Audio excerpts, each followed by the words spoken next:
रिजवाना, अभी जिस तरह से डॉक्टर वजीहा ने बात की कि अमेरिका के जो अंदरूनी हालात हम देख रहे हैं और ओवरऑल जो इस जंग के बाद आउटकम निकला है, अमेरिका अब किसी नई जंग की जानिब नहीं बढ़ सकता और ना ही किसी नई जंग को कंट्रोल करने का मुतहम्मिल हो सकता है। आप इस पॉइंट ऑफ व्यू को कैसे देखती हैं? और इसके साथ साथ अगर ईरान की जानिब से जिस तरह से कहा जा रहा है कि हम इंतकाम लेंगे, बदला लिया जाएगा, कोई फौजी कार्रवाई अमल में आती है, तो फिर अमेरिका और इजराइल दोनों का स्टांस आपकी नजर में क्या हो सकता है पॉसिबली?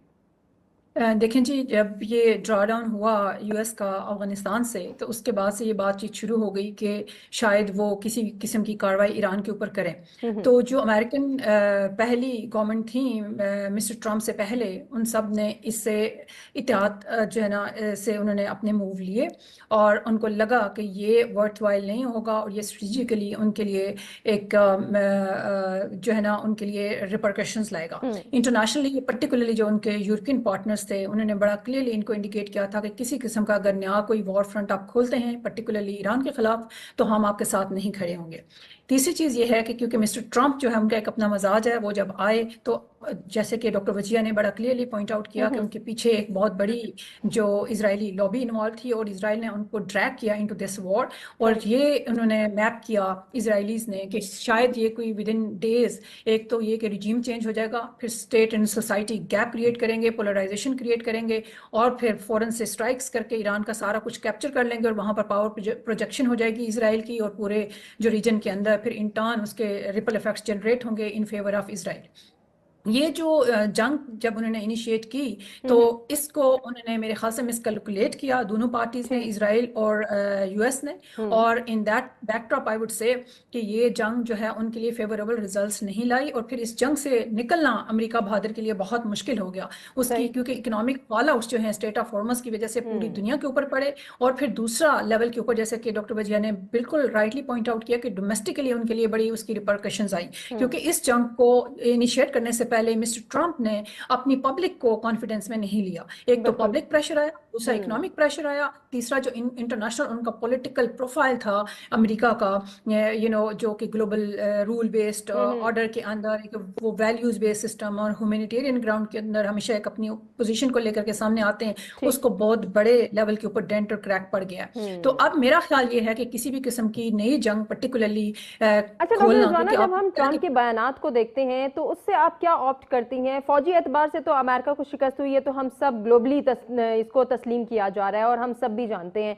क्या नफ्सियाती तौर पर या हम ये कह सकते हैं कि ट्रम्प ये बात नहीं मानना चाह रहे कि हमें शिकस्त हुई है, वो अपनी आवाम में पजीराई हासिल करने के लिए, अपनी डीफेम को दोबारा से, अपनी क्रेडिबिलिटी को बचाने के लिए और मिड टर्म इलेक्शंस की तैयारी के लिए शायद वो आवाम को इंगेज करना चाह रहे हैं, तो ऐसे बयानात दे रहे हैं?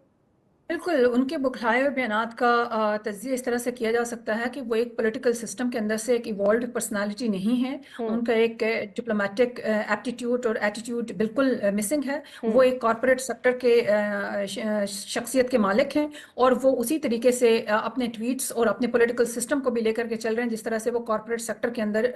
जो है ना अपने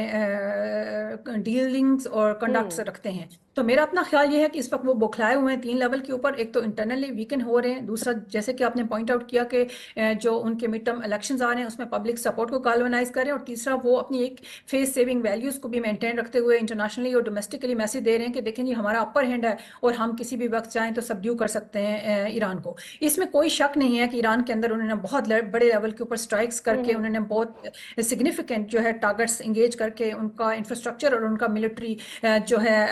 पर्टिकुलरली उनकी जो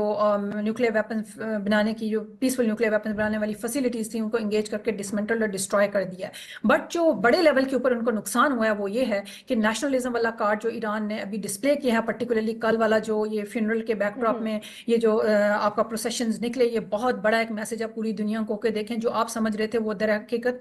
गलत साबित हो चुका है। और लेकिन इससे अभी जो भी जिन ईरान को एक सिक्योरिटी इश्यूज नया को हाईलाइट रिवाइव्ड, किया जा रहा है, आपको लगता है कि अमेरिका या इजराइल की जानिब से कोई शरारत की जा सकती है एक ऐसे मौके पर जब ईरानी क़यादत भी और ईरानी अवाम भी गम से निढाल है? یہ فی الوقت کیونکہ peace process side by side چل رہا ہے، ملٹیپل پلیئرز انوالوڈ ہیں، تو میرا نہیں خیال کہ اس وقت یہ وہ کسی بھی قسم کی چھیڑا چھڑی نہیں کر سکیں گے. اس کی وجہ یہ ہے کہ آپ کو پتا ہے انٹرنیشنل یورپین پلیئرز بھی انوالوڈ ہیں. یہ جو پیس ٹاکس ہو رہی ہیں اس کے ملٹیپل وینیوز ہیں، اور اس کا ایک وینیو سوئٹزرلینڈ بھی ہے. تو یہاں پر سارے ریجنل کنٹریز بھی ہیں. عمان کافی بڑھ چڑھ کے آگے آ رہا ہے، قطر آگے آ رہا ہے، پاکستان کا بڑا کردار ہے. تو یہ جو سارے ریجنل اور انٹرنیشنل اسٹیک ہولڈرز اور پلیئرز اس میں انوالوڈ ہیں، یہ ان کو کسی بھی قسم کی واپس کنفرنٹیشن میں جانے سے روکیں گے اور ڈی ایسکلیشن کو مینٹین کرنے میں کردار اپنا کنٹینیو رکھیں یقیناً گے. کامیاب ہوں گے.